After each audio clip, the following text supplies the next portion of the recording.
हाजिर हूँ रमज़ान की फजीलत के बारे में तफसील से बयान करने के लिए हमारे बीच आज मौजूद हैं सूफ़ी मोहम्मद शहीद साहब। सूफ़ी साहब, आपका बहुत बहुत इस्तकबाल है हमारी इस खास पेशकश में, जिन भी आपसे जानना चाहते हैं कि रोज़े के दौरान जो ज़िंदगी है वो कैसी गुजारनी चाहिए। रोज़ा अपने आप में एक बहुत बड़ा तकवा है, परहेज़गारी है, सब्र का पैगाम देता है।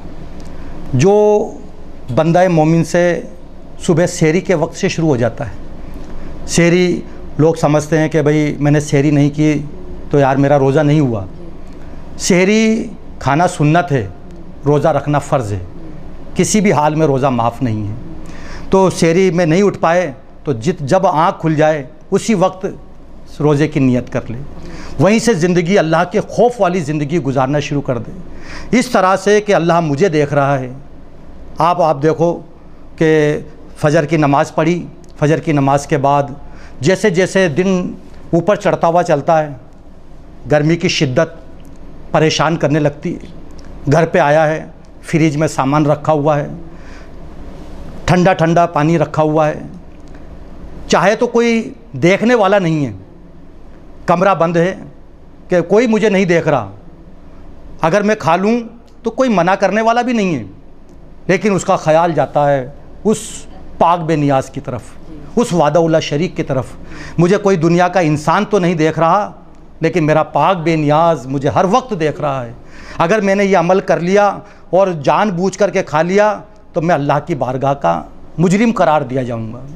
फिर उसके बाद जो है नमाज जो है ज़ोहर अदा करने के लिए जाता है। ये नहीं है कि रोज़ा रख लिया, घर में एसी में पैक हो गए कि भाई यार रोज़ा बहुत जो है शिद्दत वाला है, परेशानी वाला है, ऐसा नहीं है।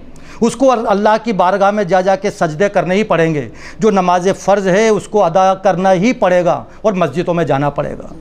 ऐसे हालात के अंदर भी वो ज़ोहर की नमाज़ पढ़ के आता है। फिर उसके बाद में जो असर का वक्त है, कितना मुश्किल वाला वक्त है, परेशान हो रहा है, होठ सूख गए, लेकिन वो जानता है कि अगर मैं जितना परेशान रहूँगा यही अल्लाह को मनाने का तरीका है, यही अल्लाह को राज़ी करने का तरीका है, यही अल्लाह के रसूल को राज़ी करने का तरीका है। अगर मैंने ये तरीका छोड़ दिया तो मैं अल्लाह की बारगाह में मुजरिम करार दिया जाऊँगा।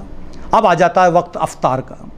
अफ्तार के अंदर सारा सामान सजा हुआ है, अफ्तार का पूरा साजो सामान रखा हुआ है, पानी भरा हुआ है, फिर भी उसके बाद भी उसके हाथ उधर की तरफ नहीं बढ़ रहे। अल्लाह के रसूल का फरमान है कि जब अफ्तारी सामने हो, सारा सामान सामने रखा हुआ है, उस वक्त अल्लाह की बारगाह में हाथ उठे हुए हूँ, अल्लाह की बारगाह में दुआ हो रही हो। अल्लाह के रसूल का फरमान है कि मेरा कोई भी उम्मती ऐसे वक्त के अंदर जब मेरी बारगाह अल्लाह की बारगाह में अगर हाथ उठाए हुए हो तो उसी वक्त उसकी दुआ कबूल कर ली जाती है।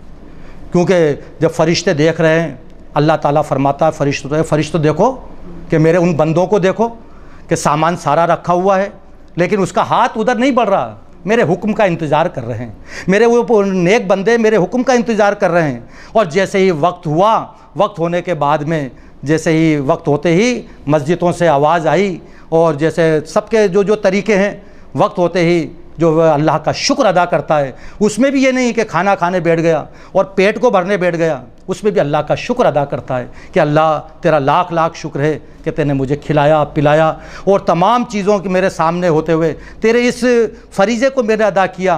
मेरे से कोई गलतियाँ रह गई हो, इसके अंदर ख़ता रह गई हूँ, अल्लाह तू बड़ा रहीम है, तू बड़ा करीम है, मेरी ख़ताओं को माफ़ कर दे। वो उस रहीमी और करीमी के सदक़े में हमारी तमाम ख़ताओं को माफ़ कर देता है। रोज़ा बड़ी अच्छी इबादत है। मैं तमाम उम्मत मुस्तफ़ा से अपील करता हूँ कि इस नियामत को जो अल्लाह ताला ने हमें अता किया है, इसको ज़ाया नहीं होने दें, इसका एहतमाम करें ताकि तुम्हारे घरों के ऊपर अल्लाह की रहमतों का नुज़ूल हो।